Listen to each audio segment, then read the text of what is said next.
2 a.m., a yellow backhoe on Elderwood Lane. One cut. The water main feeding Whitmore Community Hospital. Severed. Inside, IV pumps flash red. Dialysis machines shriek. Nurses sprint down dark hallways. Patients sit up in their beds, tubes still in their arms, no one telling them anything yet. My wife is one of those nurses. My pager goes off at 2:52 a.m. Water pressure critical, 41% and dropping. 4 minutes later, I'm standing over that trench. Fresh dirt. Clean cut. Not an accident. My phone rings.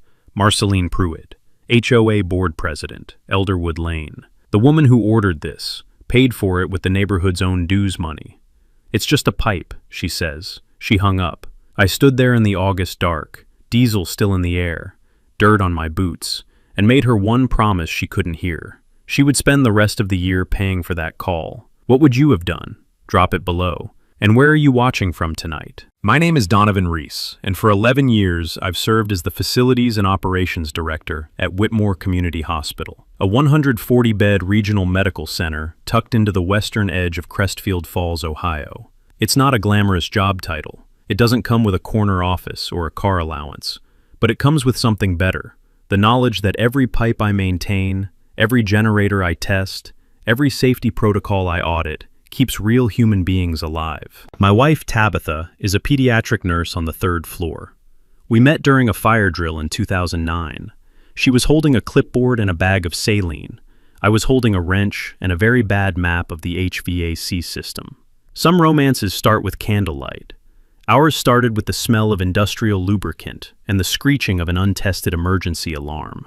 We've been together ever since. We live about 6 blocks from the hospital in a modest craftsman bungalow on Elderwood Lane, right inside the Whitmore Terrace Homeowners Association. Mature oak trees line the street. The creak of those branches in a summer storm is one of my favorite sounds on earth. The neighbors keep their lawns trimmed and their porches swept. And for most of my time there, the HOA was about as exciting as a quarterly newsletter reminding you to power wash your gutters. Then Marceline Pruitt moved in. Marceline arrived 3 years ago with a U-Haul and an energy that I can only describe as someone who had been told no exactly once too many times in her career and decided to take out the balance on an entire zip code. She was retired. She'd been a mid-level compliance officer at a regional insurance company, and she apparently missed having power over things she didn't own. Within 8 months of moving in, she had campaigned for, won, and consolidated the HOA board presidency, the architectural review committee chair, and the neighborhood watch coordinator role into one person, herself. The first thing she did was fine the Okafor family at number 14 for having a basketball hoop in their driveway.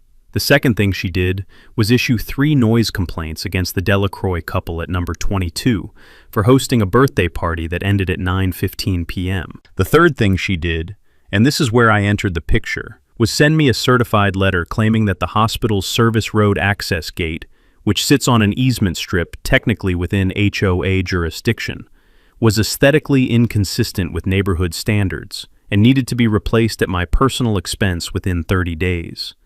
I should clarify, I don't own the gate.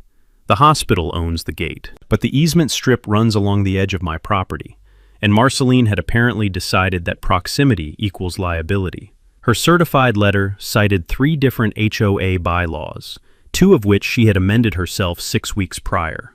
I sent a polite response on hospital letterhead, explaining the ownership situation and attaching the recorded easement document. Marceline responded with a second letter, this one addressed directly to my home, telling me that my failure to cooperate would result in escalating enforcement actions.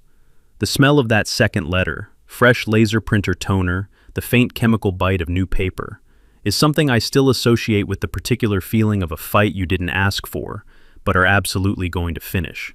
I didn't know then just how big the finish would be. Marceline's first real swing came on a Thursday morning in early spring, and it came dressed up as paperwork. I arrived at the hospital just after 7 a.m. to find a bright orange notice stapled to the service gate, the kind printed on cardstock that's designed to look vaguely official without actually being issued by any government body. Notice of non-compliance, HOA Resolution 22-17, aesthetic remediation required. Below that, in Marceline's own handwriting, fine accumulating at $50 per day, effective immediately. Now, I want you to understand what that gate looks like. It's a galvanized steel swing gate with a keypad entry, hospital standard, repainted gray 18 months ago during a routine maintenance cycle. It is, by any objective measure, completely unremarkable. It is the physical embodiment of neutral. But to Marceline Pruitt, it was a personal offense. I photographed the notice, removed it, because you can't legally post compliance orders on property you don't own, and called our hospital's legal counsel, a sharp woman named Beverlyn Cho, who had the institutional patience of a glacier and the professional ferocity of something considerably faster. She sent a brief, polished cease and desist to the HOA within 48 hours. The gate is hospital property on a recorded utility and access easement.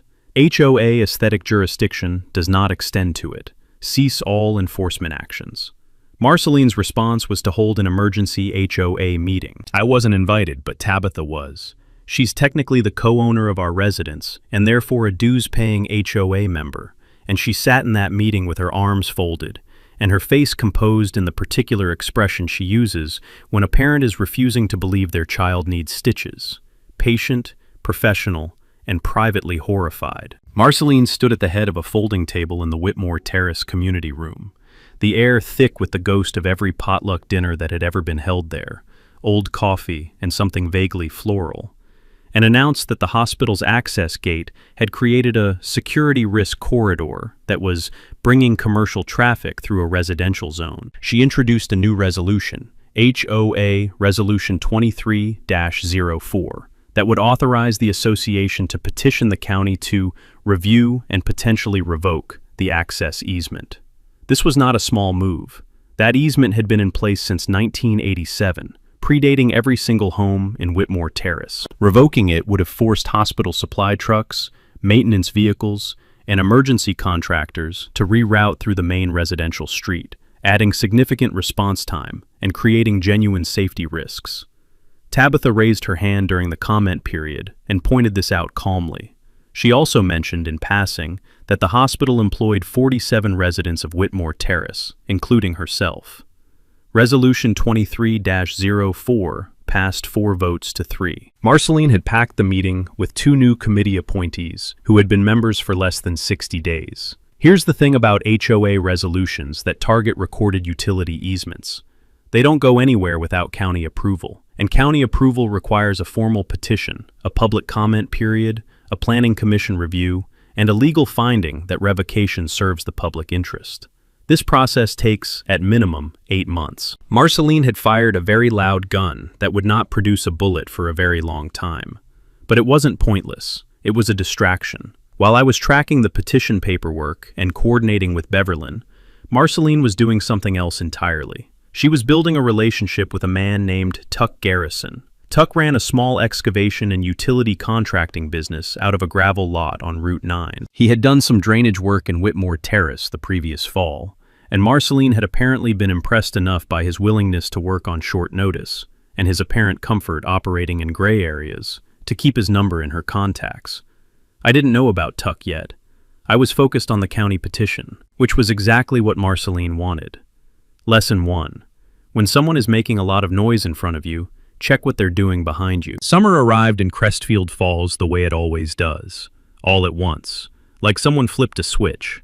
One week it was 60 degrees and gray, the next it was 91, and the pavement was shimmering out by the old Route 9 grain elevator. Hospital air conditioning units ran around the clock.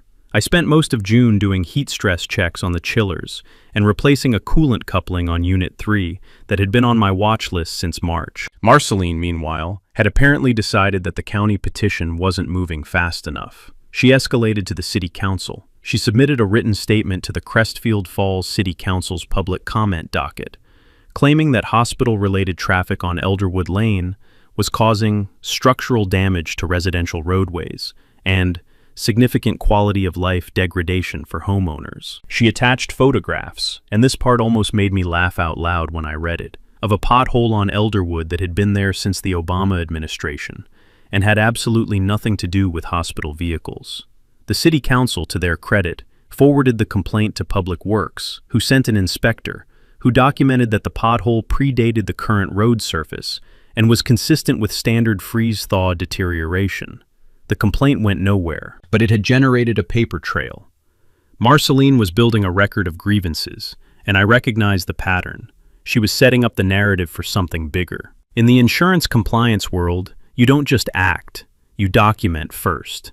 So the action looks inevitable when it finally comes. I started documenting too.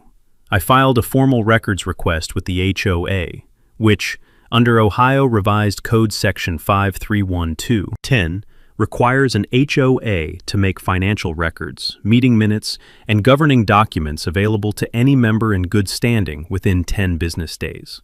Tabitha was our member in good standing. We requested everything: all board meeting minutes for the past 3 years, all resolutions passed under Marceline's tenure, all vendor contracts, and the full financial ledger. The HOA responded 11 days later, 1 day over the legal limit, with a folder of documents that had clearly been curated. Several pages of meeting minutes were missing. 3 vendor contracts appeared as line items in the ledger, but were not included in the document packet. And HOA Resolution 23-04, the one targeting our easement, referenced a legal opinion from outside counsel that we were not provided. Beverlyn flagged this immediately. An HOA that fails to comply with records requests under ORC 5312.10 opens itself to statutory damages and court-ordered disclosure. She sent a second demand letter, this one with a compliance deadline and a notice that we were preserving our right to seek judicial remediation. Marceline fired back in the most petty way imaginable. She sent Tabitha a personal letter, not HOA letterhead, her personal stationery, cream-colored with a little embossed M in the corner, accusing Tabitha of creating a hostile environment within the community by using legal harassment to intimidate volunteer board members. She CC'd it to 3 of our neighbors. Tabitha read it at the kitchen table on a Sunday evening. She set it down, took a sip of her coffee, and said very quietly, "She CC'd the Hendersons. Marge Henderson is going to absolutely hate this." She was right. Marge Henderson, who had lived on Elderwood Lane for 22 years, and who had the memory of a court reporter and the social awareness of someone who had watched every HOA drama on the street since before Marceline was even a concept, called Tabitha the next morning and spent 45 minutes explaining exactly which of Marceline's procedural actions over the past 3 years had been irregular, including the fact that 2 of the 4 votes on Resolution 23-04 had been cast by people Marceline had appointed to committees after the meeting was already noticed. Under the HOA's own bylaws, appointments made after a meeting notice was published couldn't be used to establish quorum or cast binding votes on items not originally on the agenda. Resolution 23-04 was procedurally invalid. We had just gotten a very important gift from the woman Marceline had tried to pressure into silence. I noted the time, 9:47 a.m. on a Monday. By 9:49, I had called Beverlyn. July 14th. I know the date because it's also my father's birthday, and I had a card sitting on my desk to mail after work. I got to the hospital at 6:45 a.m. to find the facilities manager for the night shift, a reliable man named Odell Graves, waiting for me in the parking lot with the kind of expression that tells you the overnight was not routine. The gravel in the lot crunched under my boots as I walked toward him, dry and sharp, the way it gets after a week without rain. Water pressure dropped to 40% around 3 this morning, Odell said. We ran diagnostics, thought it was the pressure regulator on line 2, spent 2 hours on it, then pressure started recovering on its own around 5:30. He handed me the overnight log. The pressure readings charted a very specific pattern. Gradual decline starting at 2:52 a.m., floor around 40% from 3:10 to 5:20 a.m., then recovery. Not the profile of a mechanical failure. Mechanical failures are sudden. This was deliberate and then abandoned. I walked the perimeter. Out by the service gate, Marceline's gate, the one she hated, the ground alongside the utility trench that ran parallel to the easement was disturbed. Fresh tire tracks in the soft dirt, the kind left by a backhoe or a small excavator. The grass at the trench edge had been pressed down and hadn't recovered. Someone had been digging, or had started digging, and stopped. I called the city utilities department at 7:15. I described what I'd found and requested an emergency inspection of the water main serving the hospital's east connection point. The inspector arrived by 9 a.m., an older gentleman named Walt, who smelled of burnt coffee and WD-40, and had the resigned competence of someone who has seen every kind of utility stupidity over a 40-year career. Walt spent 20 minutes with a ground-penetrating radar unit, and then straightened up and looked at me with an expression I can only describe as forensic. "Somebody dug down to your service connection," he said. "Didn't complete a cut, but they disturbed the backfill and made contact with the isolation valve housing. That's your pressure anomaly. They came back, realized they'd been heard or spotted, and refilled." I asked if it looked like city crew work. Walt laughed once, short and humorless. "City crew doesn't work at 3 in the morning on a random Wednesday without a work order, and this doesn't have a work order." I already knew who it was, but knowing and proving are two different currencies, and I needed the second one. I pulled every scrap of surveillance footage we had. The hospital has cameras on the parking lot and main entrance, but the service gate area has only one older unit that covers the gate itself, not the utility trench 10 meters to the south. The camera showed a set of headlights entering the far end of Elderwood Lane at 2:38 a.m. and not leaving its frame range, too far out to capture a plate. But the timestamp was right, and the vehicle profile matched a skid steer loader or small excavator on a flatbed trailer. I knew one man in Crestfield Falls who owned that kind of equipment and had a working relationship with my HOA board president. I did not confront Tuck Garrison, not yet. Instead, I made a call to the Ohio Utilities Protection Service, known as Ohio 811, and registered a formal complaint that an unpermitted excavation had occurred within the registered utility easement corridor, adjacent to Whitmore Community Hospital. Under Ohio law, any excavation within 18 inches of a registered utility line requires advance notification to the 811 system and issuance of a locate ticket. No locate ticket had been pulled. Ohio 811 violations carry civil penalties. The contractor is liable. The person who contracted the work, if evidence supports their direction of the unauthorized dig, can be held jointly liable. I also installed 2 new wireless cameras on the south perimeter fence that night. I aimed one at the utility trench. I aimed the other at the driveway of Tuck Garrison's access road on Route 9, which happened to be visible from the hospital's back property line on a clear day. The card for my father's birthday sat on my desk for another 3 days before I remembered to mail it. He called anyway, said happy birthday to himself, and asked me how work was going. "Interesting," I told him. He knew that tone. "Be careful," he said. "I'm past careful," I said. I'm at methodical. The HOA financial records arrived. All of them, this time, after Beverlin's second demand letter, on a Thursday afternoon in a manila envelope that Tabitha signed for at the door. I spread everything across the kitchen table that evening, while the window AC unit hummed and the last of the summer daylight turned the oak trees outside into something that looked almost serene. I found it on page 47 of the ledger. There was a line item, dated 9 months prior, for $15,000 paid to GRS Environmental and Utility Consulting, LLC. No description beyond that, no contract in the document packet. When I cross-referenced the Ohio Secretary of State Business Registry, GRS Environmental and Utility Consulting, LLC, had been registered 7 months before the payment, with one listed principal, Tuck Garrison. HOA dues money, money paid by Tabitha and every other homeowner on Elderwood Lane, had been used to pay a contractor who then, I was now nearly certain, had attempted an unauthorized excavation of a hospital water main in the middle of the night. And that payment had been approved by the board, which at the time of approval had been composed entirely of Marceline's appointees. But it got better. The HOA's governing documents, specifically Article 7, Section 4 of the Whitmore Terrace CC and RS, the covenants, conditions, and restrictions that run with every property deed in the neighborhood, contain a provision requiring that any contract over $5,000 be approved by a membership vote, not just a board vote. No membership vote had been held for the GRS payment.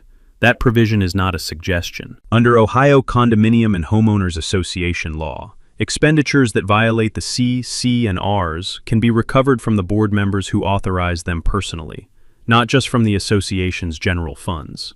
If board members authorized a contract that was then used to fund what amounted to utility sabotage, the legal exposure wasn't just civil, it was potentially criminal under Ohio Revised Code Section 290908. Which covers tampering with utilities and carries felony-level penalties for actions that endanger public health or safety. A hospital losing 40% water pressure is not an abstract risk. Surgical suites require uninterrupted water. Dialysis units require it. Sterilization equipment requires it. 73 patients were in-house the night of the pressure drop. If whoever was at that trench had completed the cut instead of retreating, I sat with that thought for a moment. The refrigerator hummed. Tabitha came in from the back porch, looked at my face, and sat down across from me. "What did you find?" she asked. I showed her. She was quiet for a long moment. Then, she paid him with our money. Our money. The Hendersons' money. The Okafor family's money. Everybody's money. Tabitha folded her hands on the table. "What do we do?" I looked at the ledger. I looked at the CC and RS. I looked at the Ohio 811 violation I'd already filed, and the camera footage I'd already preserved. "We build the case," I said, and then we let her finish it herself. The next 6 weeks were the quietest and most productive of my professional life. I started by going back to Beverlyn with everything: the GRS payment, the CC&R violation, the Ohio 811 complaint, the camera footage, the soil disturbance documentation, Walt's informal inspection notes. Beverlyn spread it across her conference table in the methodical way of someone who is already drafting the first filing in her head. And when she looked up, she said, simply, "This is more than a civil matter." She was right. We needed a second player. I contacted the Crestfield Falls Police Department's Financial Crimes Unit, not to make accusations yet, but to make what's called a courtesy notification, a documented statement that a potential criminal matter may be developing, and that the notifying party is preserving evidence. This move does two things. It timestamps your cooperation with law enforcement before any formal investigation begins, and it makes it very difficult for anyone to later claim you sat on evidence. Smart move courtesy of Beverlyn's 32 years of experience. File it and forget it until you need it. At the hospital, I quietly began hardening the infrastructure. I submitted a capital expenditure request for a backup water storage bladder system, essentially a large, pressurized reserve tank that would maintain surgical and dialysis water supply for up to 6 hours in the event of a main connection interruption. This was a legitimate facilities upgrade I'd been wanting to push through for 2 years. Marceline's little nighttime adventure had just made the case for me. The board approved it in 2 weeks. I also coordinated with the City Utilities Department to install a tamper detection sensor on the hospital's main isolation valve, a device that would alert my facilities pager and the city's emergency line simultaneously if the valve housing was disturbed. The sensor cost $800 and took 1 afternoon to install. It was, in hindsight, the single most important physical component of everything that followed. Meanwhile, I was building allies. Marge Henderson was already on our side, and her memory, that extraordinary institutional memory of 22 years on Elderwood Lane, was proving invaluable. She recalled that 3 years ago, before Marceline, the HOA had been considering a community garden project on a common area lot at the north end of the street. The project had been tabled when the old board's treasurer resigned. Marceline had inherited it and simply never revived it. Marge had the original proposal, the donor pledges from local nurseries, and the contact information for the landscape architect who had volunteered her services. I filed that information in a folder I labeled After. The Okafor family, the ones Marceline had fined over the basketball hoop in the driveway, had never actually paid that fine. They had challenged it on the grounds that the HOA's signage ordinance, under which the fine was issued, had not been properly adopted under the required notice and comment period outlined in the CC and Rs. They were right, and the fine had quietly lapsed. But they had a folder of their own documentation, and when Tabitha sat down with Adeze Okafor over iced tea on the back porch one evening, that folder changed hands. The Delacroix couple had kept every one of Marceline's noise complaint letters, 3 years' worth, in a shoebox. When I explained what we were building, Bernard Delacroix handed over that shoebox without hesitation, and then went inside and came back with a bottle of bourbon and 2 glasses. "I've been waiting," he said, "for someone with a plan." By mid-August, I had signed statements from 4 separate households, documented HOA procedural violations going back 31 months, 2 separate legal theories of recovery, an active Ohio 811 complaint, a tamper detection sensor on the water main, and 2 cameras aimed at the right places. What I needed now was for Marceline to make one more move, a big one, the kind that creates a public record. I didn't have to wait long. Marceline found out about the Ohio 811 complaint in the second week of August. I don't know exactly how. My best guess is that Tuck Garrison received the civil violation notice and panicked, and panicking men make phone calls. Whatever the source, she clearly understood that the complaint pointed directly at her, because her behavior in the days that followed had the particular quality of someone who has decided that the best defense is a conflagration. She started with the smear. An anonymous post appeared on the Whitmore Terrace neighborhood social media page, the kind of community forum where people announce lost cats and debate parking etiquette, claiming that a hospital employee living on Elderwood Lane had been diverting HOA resources for personal benefit and intimidating board members. No names, but the description was specific enough that anyone who knew the neighborhood would know it was directed at me and Tabitha. The post had 17 comments within 4 hours, mostly confusion and a few people asking for clarification. Marge Henderson posted a reply that was, I am told, absolutely surgical.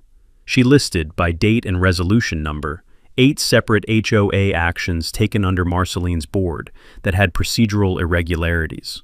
She attached the relevant CC and R sections. She was polite about it in the way that a scalpel is polite, precise and completely without mercy. The anonymous post was deleted within the hour. Marceline then tried the bribery angle, though bribery might be too strong a word. She approached the Delacroix family and offered to forgive all 3 years of noise complaint fines, which, as previously established, had no legal force anyway, in exchange for their neutrality in any upcoming HOA proceedings. Bernard Delacroix listened to her entire proposal, thanked her politely, and then called me from his front porch before she'd made it back to her car. What she didn't know was that Ohio is a one-party consent state for recordings. Bernard's phone had been recording the entire conversation. The sabotage attempt came on August 19th. At 2:14 a.m., my facilities pager went off with the tamper detection alert. Someone had activated the sensor on the water main isolation valve. Simultaneously, the new camera on the south perimeter captured a vehicle, a white flatbed truck, plate clearly visible in the infrared, pulling up alongside the utility easement. One figure exited, approached the trench area, and then froze, looked directly at the new camera housing, which I had mounted at an angle he clearly hadn't anticipated. He was back in the truck in 90 seconds. The truck was gone in 3 minutes. I was already dressed and out the door by 2:20 a.m. I drove to the hospital, photographed the disturbed ground around the valve housing, verified that the physical valve was intact, and then sat in my car for a moment, listening to the night settle back into itself. Crickets. The distant rumble of a freight train on the Route 9 crossing. The dry leaf smell of late August in Ohio, a little smoky from somewhere distant. I sent the footage to Beverlyn at 2:47 a.m. with one line. Second attempt. Plate visible. Ready to move. Her response came at 6:02 a.m. I'll call the DA's office when it opens. Here's the thing about tamper detection sensors and infrared cameras. They don't feel like a trap while you're installing them. They feel like precaution. The trap part only becomes visible in retrospect, when you realize that every escalation your opponent made after the sensors went in was being recorded, time-stamped, and preserved by systems she didn't know existed. Every attempt to cover her tracks had created more tracks. By the morning of August 20th, I had everything I needed. I just needed one last public moment to bring all of it into the light. Fortunately, Marceline had already scheduled one. The Whitmore Terrace HOA annual meeting was scheduled for August 26th, a date Marceline had set back in June, when she was apparently planning to use it to push through a formal renewal of her board presidency, and a new resolution package that included, among other things, a community infrastructure assessment fee of $300 per household. She had noticed the meeting in the required manner, posted the agenda on the community board at the Whitmore Terrace mailbox cluster, and sent the required written notice to all members. What she had not planned for was what the meeting would become. I spent the week before August 26th in a state of focused calm that Tabitha later described as, honestly, a little unsettling. I was sleeping fine. I was eating well. I was going to work every day and doing my job. I was also in my off hours constructing a presentation.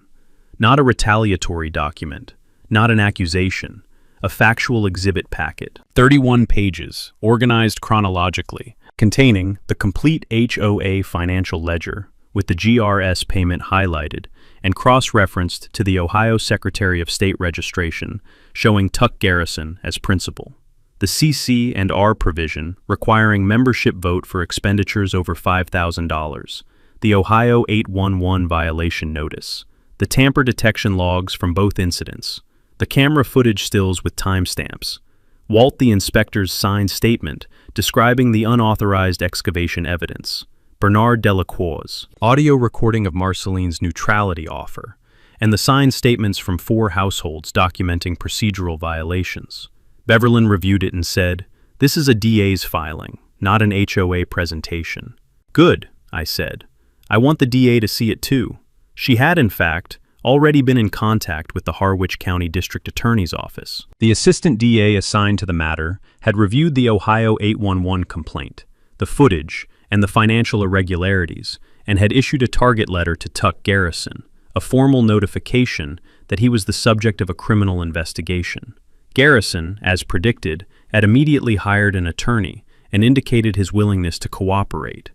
A cooperating witness. In the days before the meeting, I also reached out to 2 journalists, a reporter at the Crestfield Falls Courier-Ledger, a hyper-local paper that covered municipal and community affairs with real rigor, and a correspondent from the regional TV affiliate who had done a segment on HOA abuse cases 6 months prior. I gave each of them the same thing, a sealed envelope marked embargoed until August 26th, 7 p.m. Inside each envelope was a summary of the financial irregularities and the utility tampering allegations, with a note that a public HOA meeting would be held that evening, at which new information would be presented. I invited 3 additional neighbors who had expressed concerns about Marceline's tenure: the Hendersons, the Okafors, and a retired postal worker named Clement Brassard, who had lived on Elderwood for 30 years, and who had once told me, with quiet certainty, "That woman is going to cost this neighborhood something it can't get back." On the evening of August 25th, I drove past the community room where the meeting would be held the following night.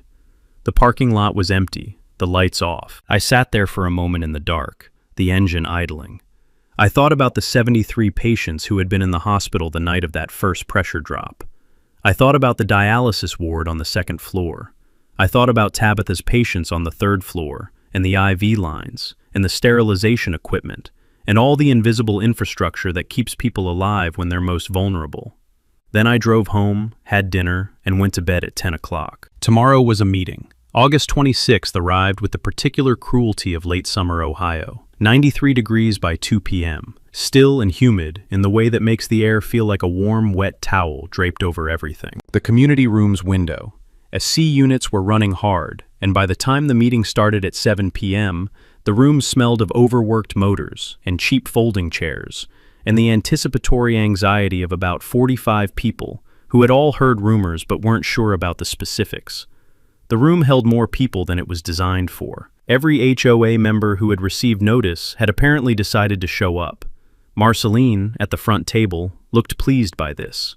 Attendance validated her. The 2 journalists were in the back row with notebooks. Clement Brassard was 3 seats from the aisle, arms folded, expression unreadable. Marge Henderson sat directly across from Marceline's table with a printed copy of the CC and R's on her lap. The Okafors were in the 2nd row. Bernard Delacroix was near the door, with his phone visible on his knee, screen dark. Detective Lori Fenn of the Crestfield Falls PD, Financial Crimes Unit, was standing in the parking lot outside, by prior arrangement with me, ready to enter when I sent a text. Marceline opened the meeting with her usual procedural authority. She announced the agenda: board renewal vote, the new assessment fee, and miscellaneous business. She was moving efficiently, clearly planning to push through the renewal before any discussion could develop. She called for the first agenda item. "Point of order," said Tabitha. The room went very quiet. Marceline looked at Tabitha with the expression of someone who has rehearsed for objections, but finds the specific objection before her unexpected. "Member Reese, this is not the comment period. Point of order precedes the agenda," Tabitha said. "Under Article 3, Section 7 of our CC and Rs, I'd like to introduce new business before the vote proceeds, on the grounds that relevant financial information affecting the board's composition has not been disclosed to the membership." She looked at me. I stood up. I had brought 45 copies of the exhibit packet. I had a volunteer, Clement Brassard, who moved with the quiet efficiency of someone who had sorted mail for 30 years, passed them down every row simultaneously. 45 hands received 45 packets at nearly the same moment. The sound of 45 sets of pages being turned is surprisingly loud in a small room. I kept my voice level. I explained, in plain language, the following: that the HOA had paid $15,000 from member dues to a contractor without the required membership vote, that this same contractor was the subject of an Ohio 811 civil violation related to unauthorized excavation of a hospital utility line, that the excavation had caused a verifiable pressure drop that affected patient care infrastructure, that a second attempt had been recorded on camera 11 days ago, and that the Harwich County DA's office had issued a target letter to the contractor in question, who was now cooperating with investigators. I said the contractor's name. I said the amount. I said the date. Then I sat down. The room did not erupt. It went quiet in a specific way. The way a room goes quiet when people are reading something that changes what they thought they knew. Pages turned. Someone near the back said quietly, "Oh my God." Someone else said Marceline's name in a tone that was not a question. Marceline stood up. She said that the documents were fabricated and that I was conducting a harassment campaign and that she would be pursuing legal action against me and my wife. She said it with the authority of someone who had talked her way out of things before. The room was not listening the way it used to listen. Marge Henderson raised her hand and read aloud, in full, Article 7, Section 4 of the CC&RS. Every word.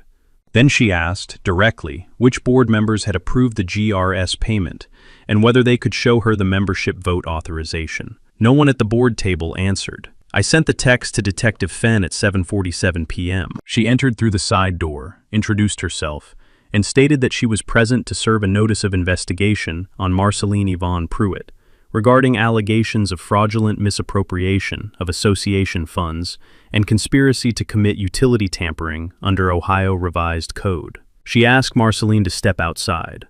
Marceline left the room under her own power, which I'll give her. She walked. She didn't run. But the linen blazer had a sweat stain on the back by then, and the lanyard full of committee badges swung with every step like something that had lost its meaning. The room exhaled. Someone started clapping. I want to say it was a dramatic swell of applause, but it was actually just the Delacroix couple and Clement Brassard, which somehow felt more appropriate. The legal aftermath moved the way legal things do, slowly, then in concentrated bursts. Tuck Garrison entered a plea agreement with the Harwich County DA's office in October, pleading to a single count of unauthorized excavation of a registered utility line and a civil consent decree covering the Ohio 811 violation. He paid a fine, surrendered his contractor's license for 18 months, and provided a sworn statement confirming that Marceline Pruitt had hired him, paid him with HOA funds, and directed him to disable or disrupt the hospital service connection on 2 separate occasions. That statement was the linchpin. Marceline was charged with fraudulent misappropriation of association funds, a 5th-degree felony under Ohio law for amounts over $1,000, and with conspiracy to commit utility tampering. She negotiated a plea in February of the following year, a suspended sentence, restitution of the full $15,000, plus legal fees to the HOA membership, a lifetime ban from serving as an officer or director of any homeowners or condominium association in Ohio, and 500 hours of community service.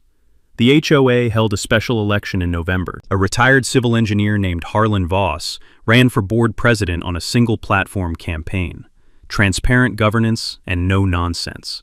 He won with 81% of the vote. The Hendersons and the Okafors joined the board. The noise complaint files were reviewed and dismissed. The basketball hoop on the Okafor driveway is still there, and it's still used, and nobody has said a word about it. Beverlyn Cho billed me for 80 hours of legal work, then discounted it by 40% because, as she put it, this one was interesting. I've referred 3 people to her since. The hospital's backup water storage system came online in December. I presented the installation at the State Hospital Facilities Directors Conference in Columbus the following spring, and 3 other regional hospitals have since requested the technical specs. Walt the inspector came to the ribbon cutting. if you can call capping a 400-gallon reserve bladder system a ribbon cutting, and brought coffee and donuts, which felt exactly right. The community garden on the North Common area lot broke ground in April. Marge Henderson chaired the planning committee. The landscape architect who had volunteered 3 years earlier came back and donated 2 weekends of her time. By June, there were raised beds growing tomatoes, kale, and more zucchini than any neighborhood should reasonably possess. A small section was set aside for a sensory garden, accessible to residents with mobility aids.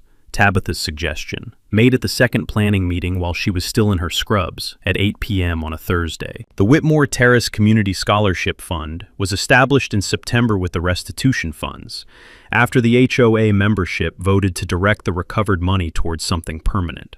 First award, $2,000 to a graduating senior pursuing a degree in nursing, healthcare administration, or public infrastructure.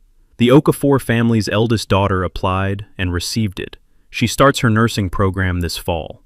I still walk to work most mornings when the weather allows. The oak trees on Elderwood Lane are still there, still creaking in the wind, still dropping their leaves in that particular pattern that means October has arrived, whether you're ready or not.